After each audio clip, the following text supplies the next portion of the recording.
France goes viral when Paris Fashion Week happens. Japan goes viral when the cherry blossom season arrives.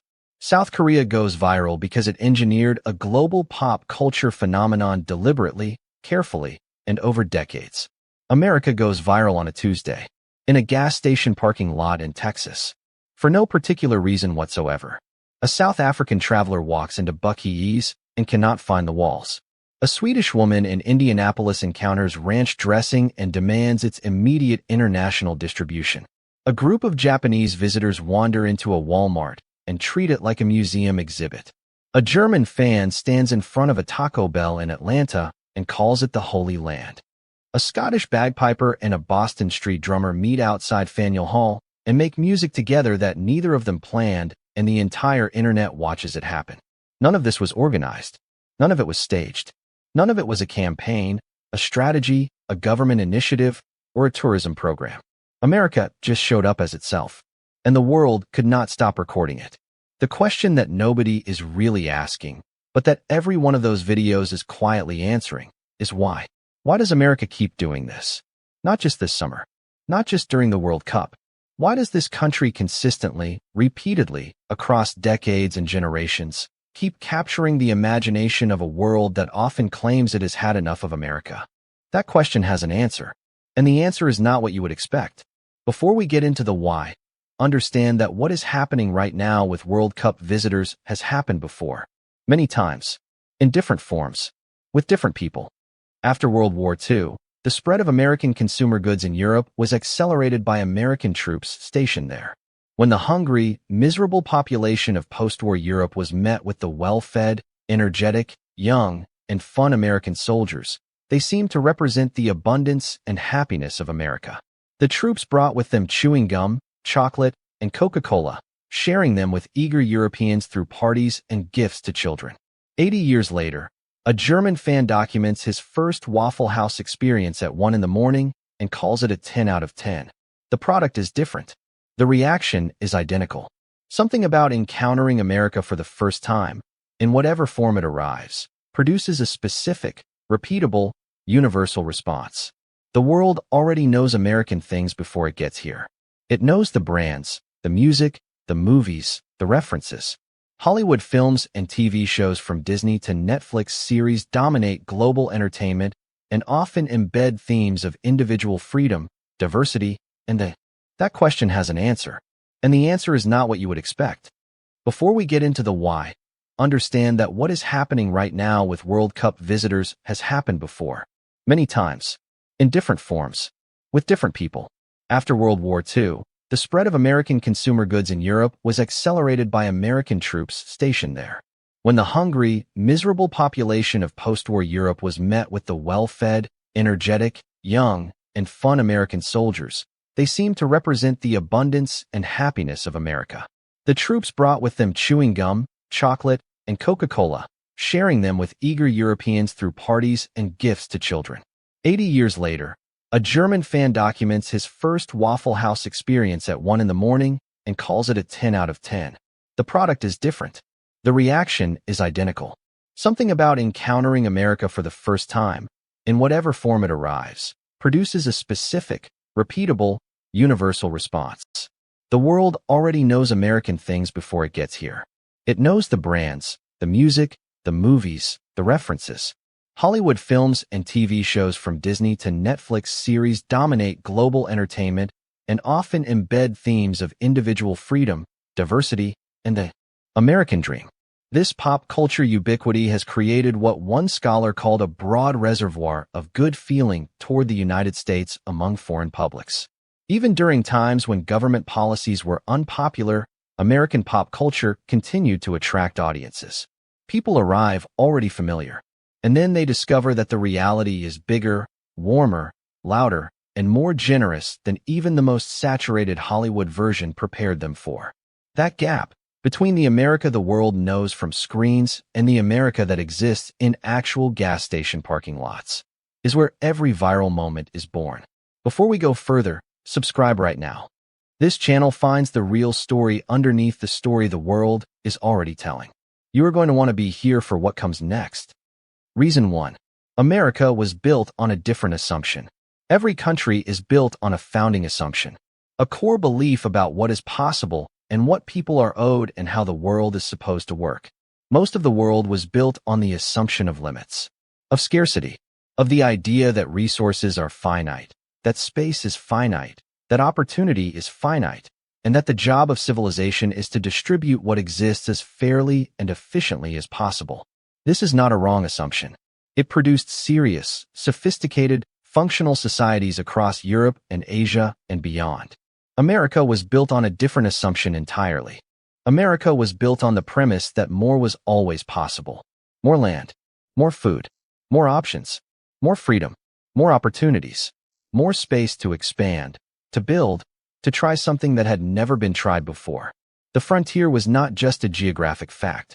It was a philosophical position, a belief that the horizon was always one step further than wherever you were standing. A giant supermarket aisle, free ice water, refillable drinks, or a cheerful grocery clerk may be just another Tuesday for Americans.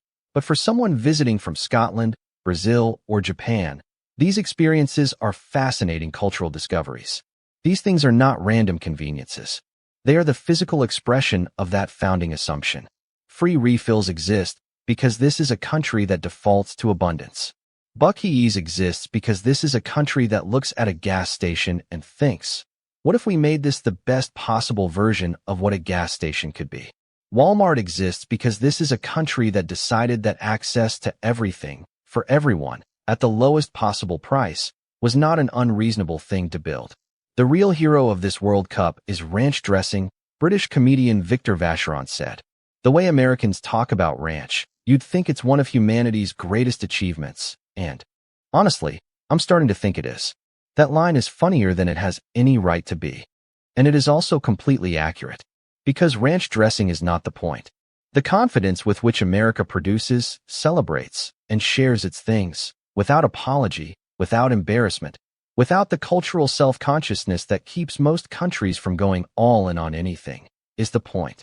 And the world keeps going viral over it, because it keeps encountering something it cannot quite replicate anywhere else. Reason 2. The gap between the story and the reality. Here is the mechanism behind every single viral video coming out of America right now. And it is simpler than most people realize. According to Pew Research, positive favorability ratings for the United States are at or near their lowest since 2002 in many countries, including nations that qualified for the 2026 World Cup.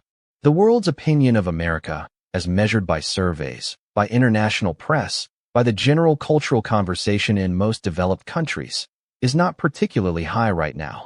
People arrive here primed by a media portrait that has selected, for 20 years, for the most dramatic and most damaging moments this country has produced. And then they land. And a hotel receptionist drives them to a stadium in the rain just because it seemed like the right thing to do. And a former NFL player pays for their hotel room because he saw someone online who seemed like a good person. And a city they had never heard of hangs their country's flag in its storefront windows to welcome a national soccer team passing through. Professor Daniel Voyanma of Northeastern University says the videos have dispelled concerns held by foreigners about the America of today being dangerous or unfriendly toward outsiders, restoring their admiration for a place that at other times may have felt more welcoming. He noted that despite initial reluctance, the prevailing feelings among those who attended were connectedness and friendship. The viral reaction is the reaction of a gap closing. When what you actually find is so far removed from what you were told to expect, the body registers it as a shock. And shock, in the age of smartphones, becomes content. And content becomes viral. And viral becomes the conversation that everyone is now having about America, whether they plan to or not. This is why the timing matters. America has not become more welcoming this summer. It has always been this welcoming. What changed is that millions of people who had absorbed 20 years of the worst version of the story showed up at the same time and encountered the actual country at the same moment. The volume of the gap, closing all at once, is what produced the wave. Reason 3. The friendliness that cannot be engineered. Research consistently shows that people remember people more than places. A visitor may forget the final score, but they will remember the Uber driver who recommended a local barbecue restaurant, the volunteer who helped them find the train station, or the stranger who said, "Welcome to America." This is the peace that no other country can fully replicate. And several have tried. Other nations run hospitality campaigns. They train tourism workers. They create official welcome programs. They invest in infrastructure designed to make visitors feel received. All of this is effective. None of it is the same as what happens in America. What happens in America is not taught. It is not organized. It is not a campaign. A British entrepreneur and content creator who moved to California last year told ABC News that many of the reactions she was seeing from World Cup visitors mirrored her own when she first arrived. She said a lot of people say Americans are fake, but she simply does not think that is true.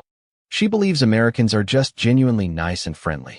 The American default in a social interaction with a stranger is engagement, warmth, the assumption that the other person is probably a reasonable human being who deserves to be treated decently. In most of the world, this is not the default. In most of the world, the stranger on the street is someone to navigate around, not someone to welcome. American culture runs on a different social operating system, one that is not better or worse in every possible context, but that produces, in the specific context of international visitors encountering it for the first time, an experience that feels extraordinary precisely because it asks for nothing in return. The message from visiting fans has been that America is generally a cool place. That is the message from visitors who seem to love this country more than a troubling portion of its own population. That observation is uncomfortable and worth sitting with. The country that keeps going viral for its warmth and generosity and abundance is also a country in which a significant percentage of its own citizens have been trained by their media environment to see primarily what is broken. The visitors are not seeing a different country. They are seeing the same country with different eyes. Eyes that were not preloaded with the worst possible interpretation of every ordinary moment. Reason 4. The soft power that never stops working. America's soft power can be traced back to its founding principles, which include liberty, equality, and the pursuit of happiness. From Hollywood movies to Silicon Valley tech giants, American culture has permeated every corner of the globe. This is the foundation that makes everything else possible. America spent the better part of a century building the most effective cultural export machine in human history. Not always consciously, not always as a deliberate strategy, but consistently, comprehensively, and in ways that reached places and people that no other country's culture has ever reached at that scale. American movies, music, and consumer brands have exported an image of the American way of life that many find alluring.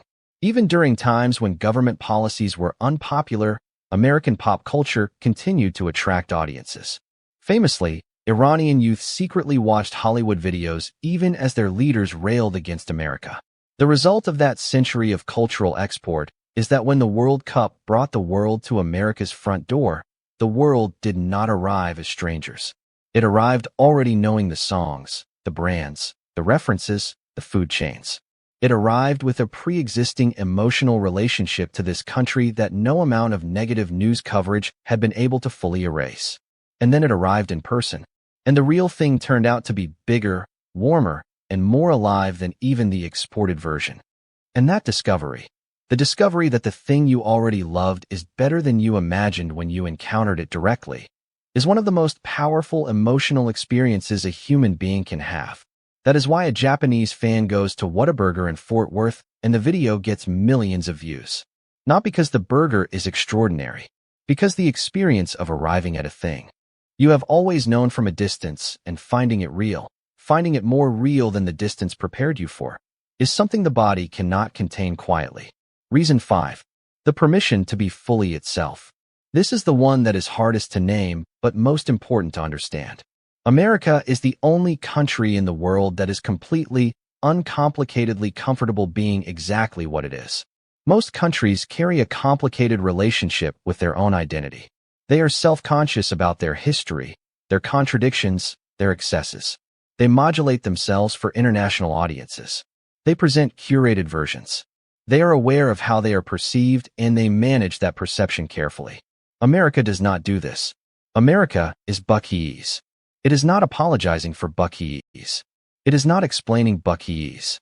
It built the best possible version of a gas station it could imagine, put a beaver mascot on it, made the bathrooms immaculate, served brisket sandwiches, and invited the world in. Travelers today want to show, "Look what I discovered," rather than simply posting another stadium selfie, noted one tourism researcher. The viral World Cup content is driven by the authentic discovery of things that were not on any official itinerary. That authenticity, the specific quality of encountering something that is not performing for you, not trying to impress you, not managing your perception of it, but simply being fully and completely itself, is magnetic. It is magnetic because it is rare. Most of the world has learned to present a version of itself. America never learned that lesson, or never cared to. The Scottish fans who marched through Boston in kilts playing bagpipes were not following a tourism itinerary. The city of Lawrence, Kansas did not consult a cultural exchange playbook before hanging Algerian flags in its storefront windows. The hotel receptionist who drove a lost tourist to a stadium in the rain was not following a protocol. All of it was just people doing what felt natural. And what felt natural turned out to be, for the rest of the world watching it happen, something they could not look away from. Why does America keep going viral worldwide? Not because it campaigns for it. Not because it manages the narrative. Not because it has a government ministry dedicated to curating its international image. Because it was built, from its earliest days, in its deepest assumptions, in its most ordinary daily habits, to be exactly the kind of place that the human eye cannot stop watching. Abundant when the world expects limits. Warm when the world expects indifference. Big when the world expects modesty. Open when the world expects defense. The videos have become a viral subgenre of World Cup content, offering Americans a glimpse into how everyday parts of life in the United States appear through the eyes of foreign visitors. That is the sentence that matters most in all of this. The videos are not showing the world something new about America. They are showing Americans something they had stopped seeing about themselves. The ordinary life that the rest of the world keeps recording and sharing and reacting to with disbelief is the same ordinary life that Americans live every single day without registering as extraordinary. The gas station is just a gas station until someone from the other side of the world walks in and cannot find the walls. The diner is just a diner until someone who has never seen a place open at 1 a.m. sits down and orders eggs and cannot believe how much they cost and rates the experience a 10 out of 10. The stranger is just a stranger until they drive someone to a stadium in the rain for no reason except that it seemed like the right thing to do. America keeps going viral because it keeps being itself. And itself, it turns out, is one of the most watchable things on earth. If this video made you see something in your own country that you had stopped seeing, share it. Every American needs to understand right now what the world is finding here. Subscribe because this channel keeps telling the story that the noise keeps drowning out.